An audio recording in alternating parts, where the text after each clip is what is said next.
nananatiling hamon sa sektor ng agrikultura ang pagtanda ng mga magbubukid at kakulangan sa mga kabataang nagnanais pumasok sa pagsasaka. Sa So to Speak podcast interview kasama si SINAG Executive Director Jason Cainglet, inihayag niya na batay sa datos ng Philippine Statistics Authority o PSA, nasa 58 years old na ang average age ng mga magsasaka sa bansa. Aniya, maraming magulang na magsasaka ang mismong nanghihikayat sa kanilang mga anak na wag nang pasukin ng agrikultura at humanap na lang ng ibang karera dahil sa hirap ng kabuhayan sa sektor. Tinawag niya itong isa sa pinakamalaking hamon sa food security ng bansa sa mga susunod na taon. Sino na ngayon ang susunod na henerasyon ng mga magsasaka at paano matitiyak ang supply ng pagkain kung pababa ng pababa ang interes ng mga kabataan sa agrikultura?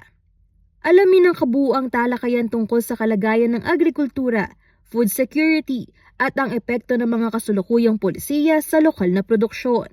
Tutukan ng kabuuang panayam sa special episode ng So to Speak podcast na pinamagatang Sino ang magpapakain sa bayan? Importasyon, food security at ang kinabukasan ng agri sa Pinas. Manood sa darating na Miyerkules, June 17, alas 8 ng gabi sa CLTV 36 Free TV at social media platforms ng CLTV 36.